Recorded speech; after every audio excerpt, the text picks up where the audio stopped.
Assalamualaikum warahmatullahi wabarakatuh. Hai para sobat catur, kembali lagi bersama saya di channel Loader Chess Catur. Di kesempatan ini saya akan mengulas sebuah jebakan catur, yaitu jebakan Dennis Gambit. Tentu teman-teman sekalian ada yang sudah mengetahui tentang jebakan catur ini, namun yang belum tahu, mari kita simak bersama seperti apa jebakannya. Kita bertindak sebagai putih ya teman-teman. Di sini kita membuka permainan dengan pion maju ke E4. Di sini hitam biasa akan membalas dengan pion maju ke E5. Lanjut kita majukan saja pion ke D4, opponent pawn games atau pertarungan pion pusat.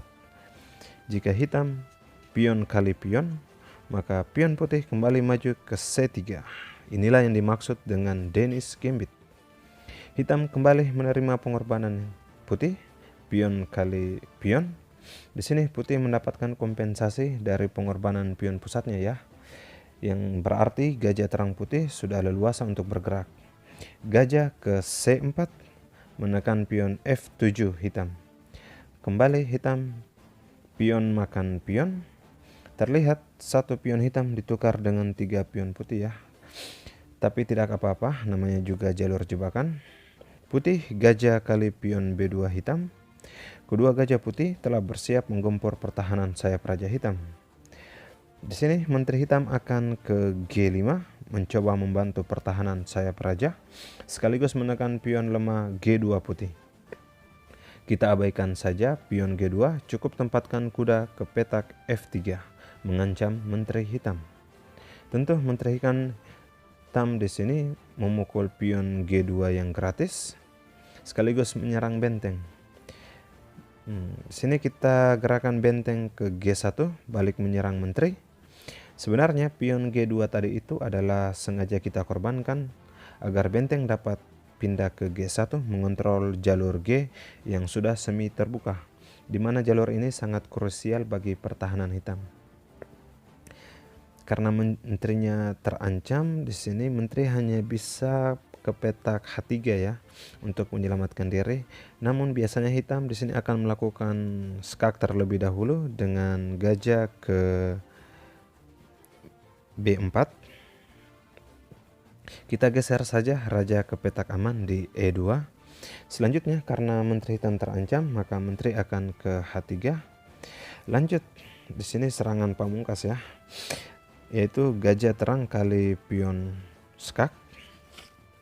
Raja tidak boleh memukul gajah putih, karena apabila raja memukul gajah putih, maka tentu di sini kuda akan ke petak G5, serangan garpu raja dan menteri, dan sudah bisa dipastikan menteri hitam akan hilang ya. Oke, kita kembali ke permainan. Di sini raja tidak bisa juga ke petak F7. Karena apabila raja ke petak F8 itu ya, maka gajah akan ke G7 memukul pion skak, dan di sini raja terpaksa akan memukul gajah, dan tentu saja kuda akan ke petak G5. Kembali serangan garpu ya. Oke. Kita kembali ke permainan. Di sini raja punya petak 2 jalan kabur, yaitu ke D8 dan ke E7. Oke, kita bahas satu persatu. Jika raja ke E7, maka benteng kali pion G7. Ancaman discover skak ya.